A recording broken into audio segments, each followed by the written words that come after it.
Hi, welcome to Innovating Leadership, Co-Creating Our Future. I'm your host, Maureen Metcalf. I'm the founder and CEO of the Innovative Leadership Institute.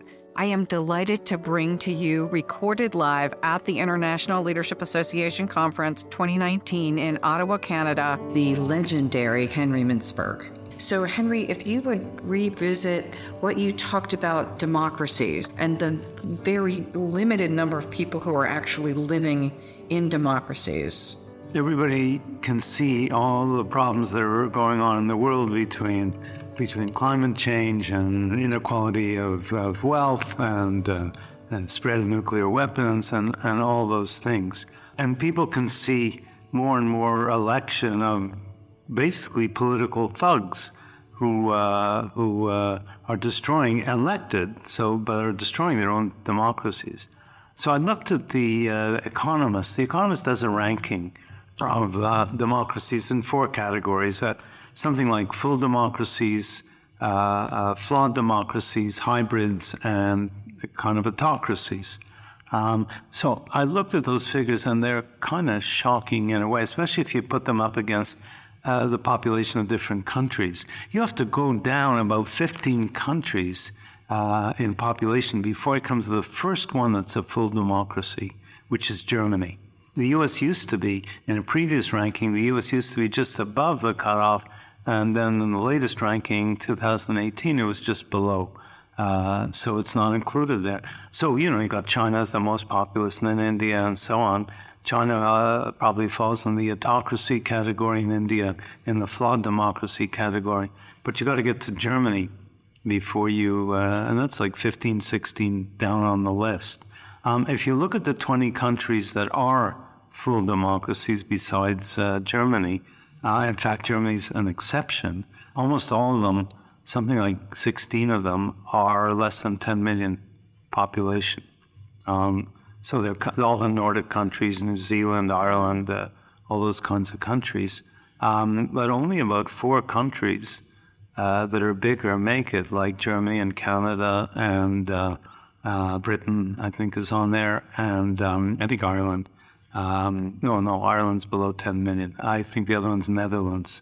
But if you look at the percentage of the world's population that those 20 countries make up, it's 4.5% of the world's population. In other words, this democracy we talk about, this full democracy, is enjoyed by one person, less than 1 person in 20 worldwide. Now, the U.S. is not included, but there's reasons why the U.S. is called a flawed democracy. Gerrymandering of districts would be one example. I don't know exactly what brought it below the numbers, but could be the bribery that takes place in the U.S. Congress. I mean, the Supreme Court of the United States legalized bribery with the Citizens United decision that threw the gates open to political donations. And bribery is legal in the United States right now. So those figures are kind of shocking and indicative of how bad the problem is. So fewer than 5% of citizens on the planet live in democracy. Live in full democracy. Full democracy. I mean, many others ago, I wouldn't say America's not a democracy. Right. But I think their term is a good one. They live in Americans live in a flawed democracy. That opens then a very different conversation and this idea of rebalancing. Mm. So let's talk about your 3 pillars, because I think that underpins a great deal of what the rebalancing will look like. The book Rebalancing Society is built on 2 fundamental points. The first point is that you can't balance a society on one leg any more than you can balance a stool on one leg. So they learned that in Eastern Europe. You can't balance a society on the public sector, in their case, namely communism. What we're learning today, especially in the United States, is that you can't build a society on one leg, namely capitalism and the private sector. Nothing wrong with the private sector as long as it's not exclusive in control, which it is in the United States. And so there's much too much power on one side. In a sense, the democracy in the United States is faltering for the very reason that the communist regimes in Eastern Europe collapsed because they tried to do it on one leg, in their case, public sector, in America's case, private sector, and it doesn't work. If you go to a country like Venezuela, they tried to do it on a third leg, which I call the plural sector, namely on populism, which is community-based. The Nazi regime in Germany in the 30s was community-based. A healthy society has to sit on three legs, like a stool, and one leg is responsible businesses, one leg is respected governments, and the third leg, public and private, private and public, and the third leg, which I call plural, is robust communities, community-based. So what's this plural sector? I mean, people call it refer to NGOs, non-government organizations, they refer to nonprofits, they refer to civil society, got all kinds of labels. But what it is the center that's community-based, that is neither, the institutions in it are neither owned by private investors nor by the government. So who owns Greenpeace? Who owns Harvard? Or Miguel? Who owns the YMCA? Okay? There are enormous numbers of organizations like that. And co-ops are another one because they're owned by their members. They're not owned by investors, they're owned by members, whether they're customers or workers or whatever it is. America has more co-op memberships than people. There are 350 million co-op memberships in the United States, like REI, like all the mutual insurance companies, and so on and so forth. So the sector is huge, but it's obscure because it's always been left versus right, and markets versus government controls and back and forth. I call it pendulum politics, just swinging back and forth. You need the third leg for balance, and that leg is the community-based plural sector. Point number two, we're so out of balance that the only way we can get back to balance is initially through the plural sector. It will take all three sectors, but initially it's going to happen through the plural sector. Business isn't going to give up all the enormous power, especially globalization power, voluntarily. Governments are too co-opted by businesses in too many places. They can't do much. So it's going to be a groundswell. The plural sector is one other thing. It's you and I. It's everybody. We all live in the plural sector. We might work in the private sector. We might vote in the public sector. We live in the plural sector. We live in our communities. We volunteer for community associations. We work out at the Y. We attend what's called private universities, which are really plural universities. All the renowned, or almost all the renowned hospitals in the United States are all plural sector. Nobody owns them. Nobody owns them, whether it's Mayo Clinic or Johns Hopkins or whatever. That's our sector, and that's where things are going to have to start changing, and that means you and me. That means everybody. We don't want a revolution with violence. We don't want annihilation through climate change. So we're going to have to look to reformation. Reformation, as it happened with the church in the 15th, 16th century in Germany. Reformation means not radical, but significant social change without much violence, or without primarily violence. Hopefully no violence. Yeah. We need a reformation. It's as simple as that. So in your book, you talk about the fact that part of what holds us back is there are people who benefit from this imbalance. So can you talk a little bit about that? Why? Because it makes sense. Well, Karl Marx had this wonderful idea, about the state would wither, or I guess that was Lenin, about how the state would wither away, and, how communism was so wonderful. And it was wonderful until the party, forget that word, Apernerchiks, okay. The people inside the Communist Party basically took power, and communism served them. And now you've got the United States where capitalism is serving the famous 1%. It's really the 10 or 20%, because there are lots of people like me who benefit enormously from the 1%. I live in a university that gets donations from the 1%. So a lot of us, maybe 10, 15, 20% of us are the beneficiaries, and lots of other people are angry and feel left out. So you talk about then reformation. as a concept, it makes perfect sense. But what could that look like? What can people do? Well, let me give you two examples of reformations. I mean, one is the actual Reformation, which happened very quickly. I mean, this monk, he was just a monk named Martin Luther, who nailed a list of 95 theses on the door of a church.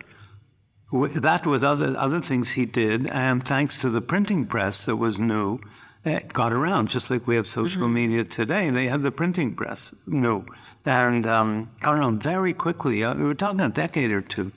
Radical changes in the church and the growth of the Protestantism. Radical change starts on the ground.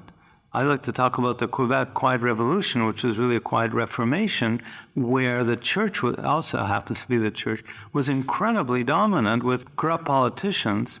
And one of the politicians who was head of the province died. And in no time, there was a huge, massive shift without any central leadership or anything. But women who were almost all the Quebecois women I know of my age were one of 8, 10, 12 children. None of them have more than 1 or 2 children, almost none. That happened very quickly without any central leadership. The other is the New Deal in the United States. That was driven by Roosevelt. But in fact, there was a whole groundswell movement in the United States that brought Roosevelt to power and enabled him to act. You know, Roosevelt said to somebody, a black, who came to him and said, you know, you got to help us on some certain thing. And he said, I agree with you, go out and make me do it. In other words, go out and make me do it. In other words, I can't do it unless I have pressure from you. I want to do it, but I can't do it alone. You got to make me do it. In other words, it's a groundswell. It's got to come from the plural sector. Got to come from communities and the population. If we extend that then to where we are today, and you're in Canada that is operating differently than the U.S., and we have, and this was discussed this morning, we have a bit of radicalism in several different countries, move toward the right. Not that moving toward the right equals radical, but if extreme can become radical. By the way, I don't see any difference between Venezuela and the Philippines. I don't care if one is right and the other is left. It's the same consequences. It's the same thugs taking over. If I am living in one of these countries, what can I do as the plural sector to move that forward? Well, you know, you can look at the example of how communism collapsed in Eastern Europe. There were movements, particularly in Poland, which is the initial movement. It started with a strike in a union in the Gdansk, and it spread through the country. And there was an opening. The communists did everything they could to suppress the plural sector, civil society, as China does today in Tiananmen Square and so on. China does not want plural sector movements. All right, they suppress it. There was one little opening, little wedge in Poland because the Catholic Church hadn't quite been totally marginalized. And if I remember correctly, there was a Catholic Pope at that time. And that gave an opening to Solidarity, the union movement, which in turn led all through Eastern Europe to the fall of the Berlin Wall and so on and so forth. So there's a little wedge. There's got to be enough predisposition. People have to be angry and willing to move, but they can't manifest it the way the Trump vote or the Brexit vote manifests it, which is just angry exclusion. They've got to manifest it in something constructive, namely rebalancing. We saw recently young people, climate activists, and that seems like an example of the rebalancing. Yeah, Greta. Move toward. Yeah. And that's good. Greta, the Greta movement in a sense. I mean, she's wonderful. No adult could stand up and say, how dare you? So everybody's charmed by this. And of course, it's a bit shocking, but it's wonderful. My concern about protests is that they've got to have teeth. Okay. They can't be general. So to march after Trump was elected was fine, but Trump just laughed at that. To occupy Wall Street is fine. Instead of occupying Wall Street, why didn't they go after some egregious behavior behind one of those closed doors on Wall Street? Like today, I would say go after the sugar lobby that is blocking this horrible thing. Go after the pharmaceutical lobby that is allowed to charge obscene prices so that people die for want of medicine. Nobody denies the pharmaceutical companies' profits, but not obscene profits that result in the death of people who can't get the pharmaceuticals. That's manslaughter. That's manslaughter. That's enabling the death of people who needn't die. How do we tolerate this? What are we going to tell our children, our grandchildren? What are we going to tell them about tolerating these pharmaceutical prices? What are the people who work for those companies? What are they going to tell their children? So the other one I think that's an interesting example was the children, young people who were marching because of gun violence in schools and went to Congress. Yeah. So it seems like our young people are really stepping up in ways that in some cases our adults have tried to do but haven't made the same impact. I tried to tweet that movement in Florida. Mm-hmm. And what I said was, you need teeth. Surround Congress. Send 1 million kids around Congress. Keep replacing them so they can stay there for months. Put them around. Like the Occupy Wall Street thing. Kind of. Yeah, put them around Congress and say, we're not leaving until assault rifles are totally banned. We're not leaving. You'll have to walk in and out of Congress. We're not letting a single vehicle into Congress or whatever it is. I don't know how it worked. But until you get rid of assault weapons. That's an interesting prospect. I'm just trying to envision what the layout of the land is and how that works. But you get the idea. So what I hear is definitely put teeth behind it. Yes, the protesting without teeth is everybody feels good and they've done something, and I applaud it, and I love the fact that Greta skipped school on Friday to make a point. But Greta, go after something specific. So as we're closing the first segment, then what I hear significantly is we have fewer people represented by healthy democracies, less than 5%. Now, we have flawed democracies, and that's a much larger number. Yeah, I'm not sure, much larger. I think it's about 20%, if I remember correctly. It's larger. Yeah. So if democracy is the better form of governance, then we have some significant work to do in the space of rebalancing our democracies, moving from flawed to healthy. And you said the numbers you were citing were from The Economist. Yeah, they do a regular survey of democracies around the world. Some of these statistics are meant to alarm us, but the amount of dissatisfaction leading to a level of civil unrest, and we've seen it in recent elections, that people behave in some cases certainly with a lack of civility. You mean like the Republicans in Congress who stormed the hearings on... I mean, that's a form of civil unrest, too. It is. But if that's the leadership, they may be angry about it happening, but they have no legal right to be doing that. What kind of example are they setting? I mean, when leaders have lost it to the point where, and this is not about Republicans or Democrats, it's about the fact that they're not getting their way, and so they storm. What example is that to kids? And what example is that to everybody else? No wonder we've got so much resistance and so much anger. And so not just anger at them doing that, but anger like, I don't like it, so I'll storm the councils. I don't like what my municipal government is doing, so I'll storm the councils. I mean, and here they're setting that example in Congress. There's so much of this going on today. So why are people angry? They're angry for all kinds of reasons. They're angry because the leadership is not a leadership at all and is not showing any exemplary behavior. Some of them, many people called leaders, they're angry because they've been so marginalized.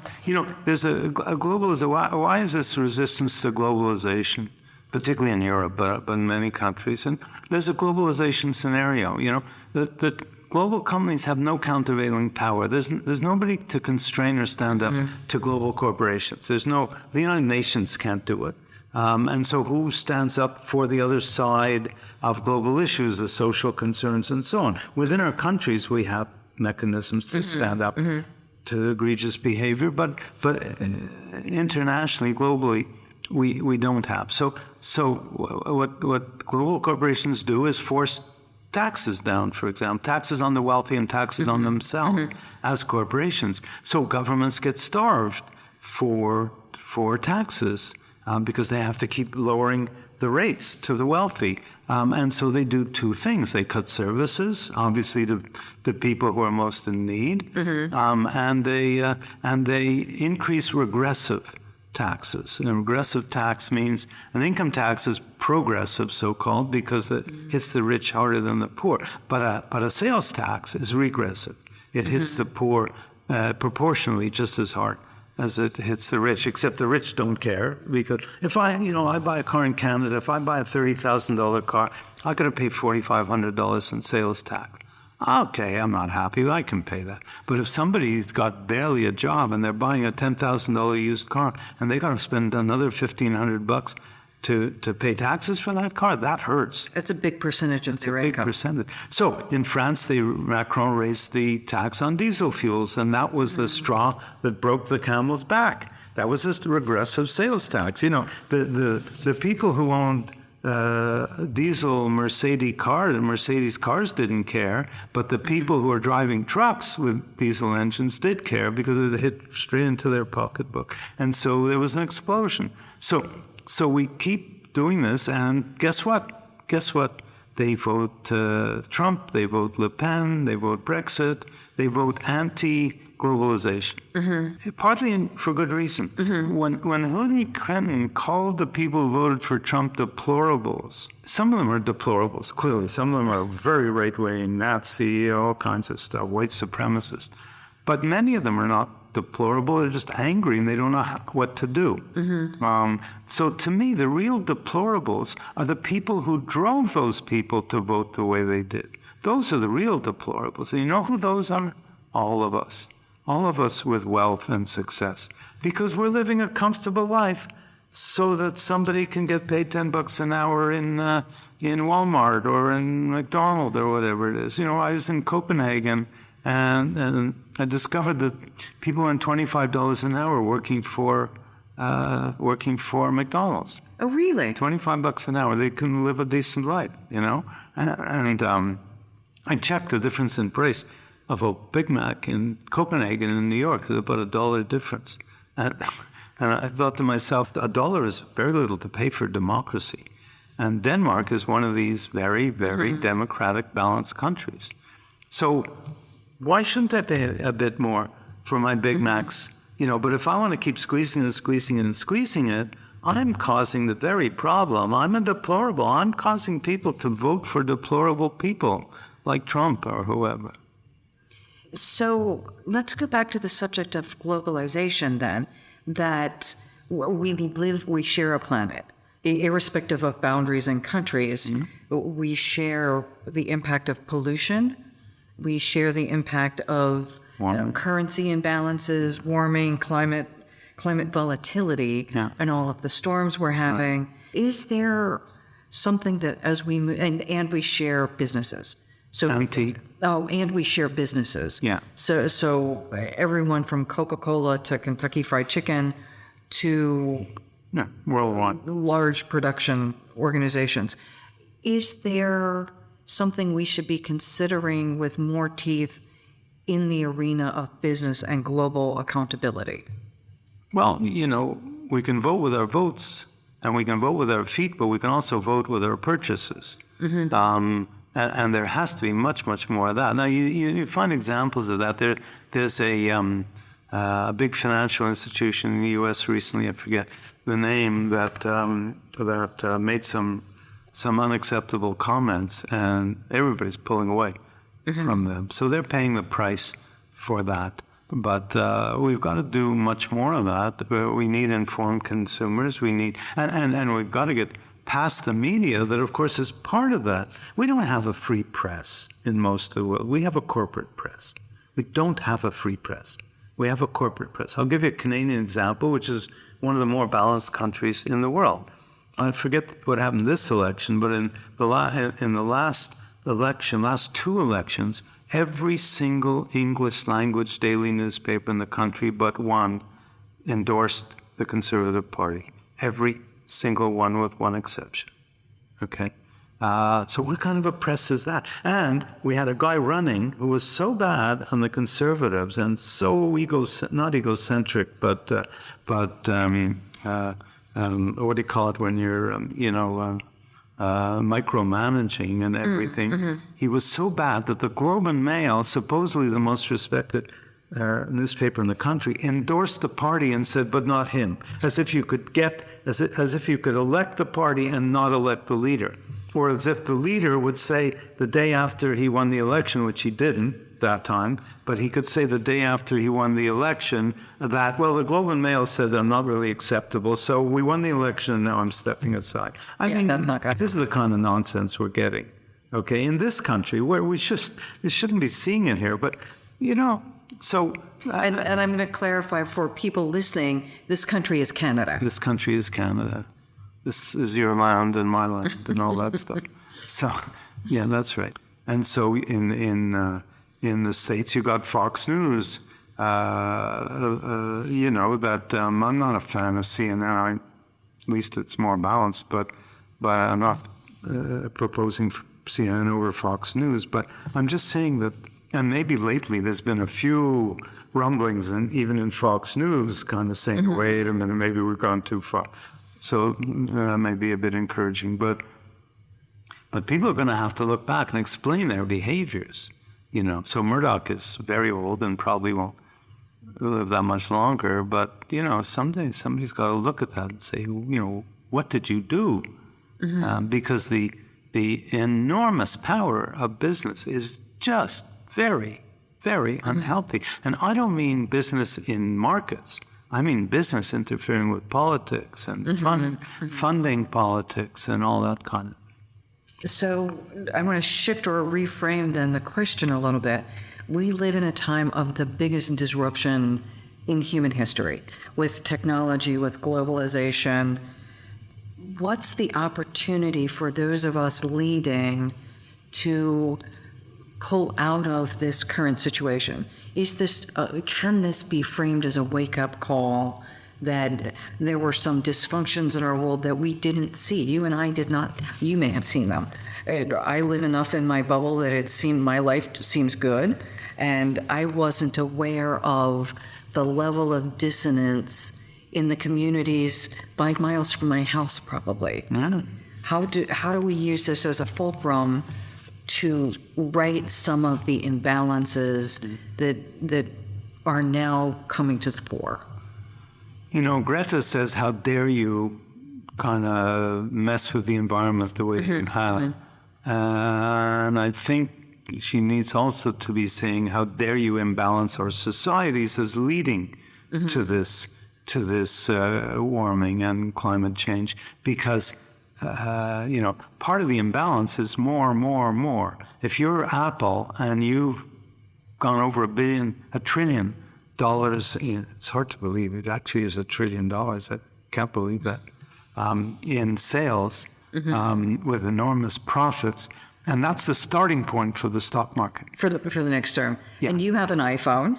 Yeah, I have a... So you're not anti-Apple. The product's amazing. It's the most amazing product ever been developed. Because every other technology did one thing, like cars enabled us to drive, and TV brought video, and radio brought audio and all that.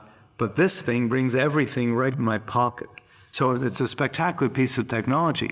But it's a starting point for where Apple goes next, because the market doesn't say, that's great, stop or keep going, you can glide now, you can take these. No, the market wants more. So we have more production, more junk. So is it true that Apple got in our phones and damaged our batteries? In my case, it seems like it was. My battery changed at some point. Now, if that's true, first of all, those people belong in jail for robbery. It's just as if somebody went in my house and started breaking the vases. That's no different. So people who commit crimes, or people who lead organizations that commit crimes, belong in jail. Okay, but And that kind of messing around is so rampant with phone companies. I use the example today in the talk about the Rogers phone company in Canada, where all I did was try and cancel a phone, my daughter's phone, but all I did was try and cancel. And I called the number you're supposed to call and went through the whole rigmarole. And she says, fine, I'll pass you on to somebody else. I said, can't you just cancel the thing? No, I got to pass you to somebody else. There's somebody else asked me 2 questions. Okay. Do I want to transfer the number to someone else? Do I want to keep it on hold? I said, no. Fine. Now I'll transfer you to the person who does it, at which point I blew my top. Of course, what's her fault? It's not her problem. But here's a company spending the money for 3 different people to cancel a phone. They're not stupid. Why are they doing that? There can be only one reason, that I'll give up and not cancel the phone. That's the only reason I could think of. I think that's criminal behavior. I think that's criminal behavior in a sense. And if we start recognizing criminal behavior for what it is, if somebody in General Motors knows that these ignition switches are killing people and they're not doing anything about it, that is manslaughter. And we've got to stop pussyfooting. If you wear a blue collar, you go straight to jail for what you do. But if you wear a white collar, you don't go to jail. It's mind-blowing what's been going on. In this country too, not just, but more so in the States, but in Canada too. But to get back to your basic question, one of the things I'm working on now I call Pathway to Reformation. Okay. Which is, how do we get to Reformation? So we're studying Reformations. We're studying the Reformation in Germany, the original one. We're studying the Civil Rights Movement in the United States. These were all Reformations, major shifts, fundamentally nonviolent major shifts in behavior. And it starts with a spark. It starts with Rosa Parks. Yeah, I was going to say the Civil Rights Movement is a brilliant example. Yeah, getting on a bus in Montgomery, Alabama. It starts with the fall of the Berlin Wall. It's some spark, something. It starts with Martin Luther nailing 95 theses on the door of a church. It starts with a spark. Some community picks it up, and then it spreads to other communities. In the case of Luther, thanks to the printing press that enabled his word to get around Europe. Today it's the social media. It spreads. And as it spreads, it becomes or could become a global movement for change. But that starts on the ground. It doesn't start with leadership. It doesn't, unless you want to call people on the ground who are doing it leaders, but it doesn't start with formal leadership. It doesn't start with elected politicians, but they act based on the pressures that they're pushed to do things. So that gets back to where we start, or one of the places we started. There are people who benefit from the imbalance, and they're not likely to move the needle. And all of us who invest in the stock market are complicit in wanting it to go up. I want my retirement fund to go up, not down. So I am equally guilty of making that choice. I've written about that. What we do is we put our heads in the sand. People have money invested, and every once in a while, we don't know what some agent or some person representing us is investing. Every once in a while, we lift up our heads out of the sand, check the bottom line. Oh, good, the stocks have gone up. I've made more money, and put our heads back in the sand. So we're all part of it. We are all part of it.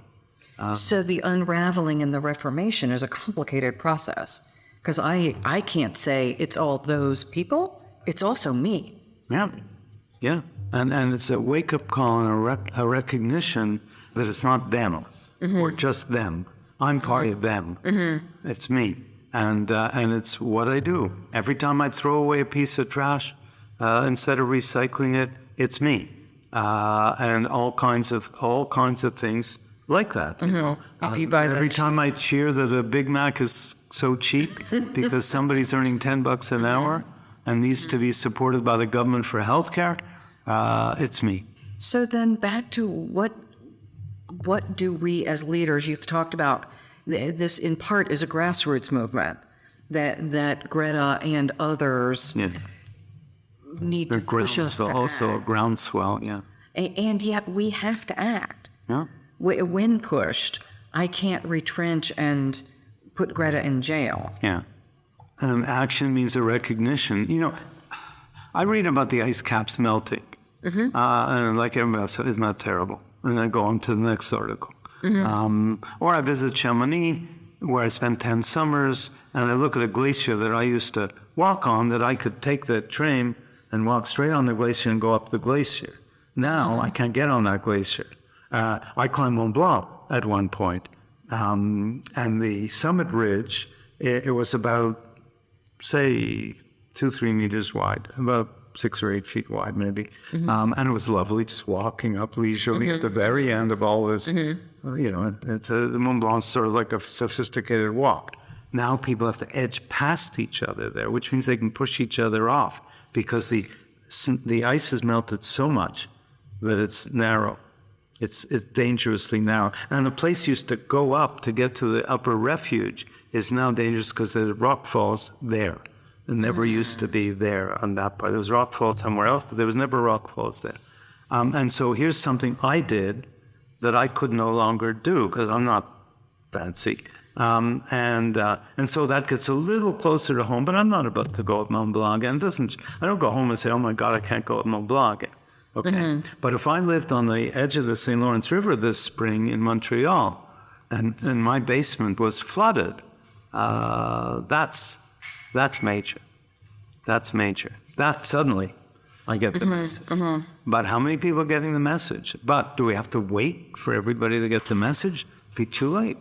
Well, and then the question is, of the 3 pillars, who owns it, right? So we often look to government to fix it, or we look to business to fix it, or we look to plural society to fix it. What is the bringing together of the 3? Because it can no longer be fixed by one segment. That's correct. But it's got to start in the plural sector. That's what I mean by groundswell. Because you're not going to get the major reformations from business or from government, although people in business and people in government are part of the plural sector, personally. So they can be just as active as anybody else. But it's harder to get institutional change. Franklin Delano Roosevelt said something very significant to somebody who wanted him to make a change as a government. And he said, I agree with you, go ahead and make me do it. You mentioned that earlier. So how do we make that happen? That's government. Well, we ought to make people do it, but we've got to put pressure on them. And there's all kinds of obvious ways to put pressure on people, whether it's boycotts or whether it's not buying their products or whether it's marching or whether, there's all kinds of things going on, all of which can drive that kind of change. But it's got to happen on a broad level. Now, all the angry people voted for Trump. Some of those voted because they want a thug in office, but many of them voted because they're angry and they're lashing out. Well, they have to realize that they're making their own condition worse. They're not resolving their condition. They didn't pick an astute leader who's going to change things. I think Roosevelt did that, and people put him in office. So people have to realize, sometimes you're in so much pain you can't even feel where it's coming from. Or you make assumptions about what a leader will do, and they end up playing out differently. Yeah. I have a lot of friends who made that decision, and it did not play the way they anticipated. I mean about Trump.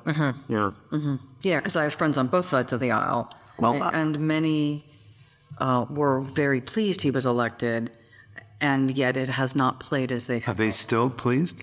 Mostly not. That's the important thing. It's not so much the original vote, it's whether they realize, and if they do, but the figures I'm reading suggest that most people don't. No matter what happens, they don't realize it. Now, maybe they don't realize it because they're so angry with the established politician. When I read from people like Madeleine Albright and Thomas Friedman and the New York Times and so on, that it's all about liberal democracy and we've got to recover liberal democracy. Liberal democracy has become the problem. The assumption behind liberal democracy was that if markets were free, people would be free and you'd have a democratic country. That's no longer true. Liberal democracy has become an oxymoron. It's internally contradictory. Because it's led to these huge disparities in income, and we've got to wake up to that. It's not, so in the United States, the most popular solution of people I know is to fix capitalism.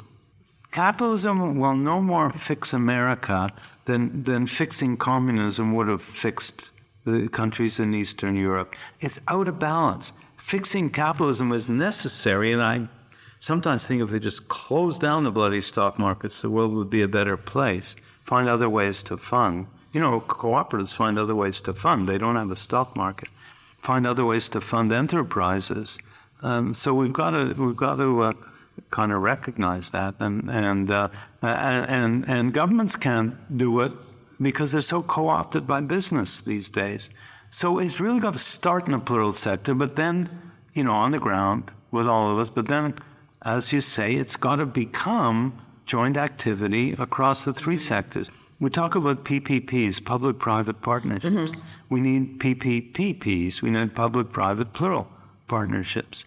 So it's got to start in the plural sector. It's got to start with us on the ground, but then it's got to move into the reforming of our major institutions, of our sense of democracy, for example, getting rid of gerrymandering in elections and so on and so forth. Well, because as we look at things like artificial intelligence, robotic process automation, we are facing a big workforce issue. Wow. Right? That, one, we have a shortage of workers, and yet, right now, but many people will be displaced, and they're not qualified to step in and fill the roles that will exist.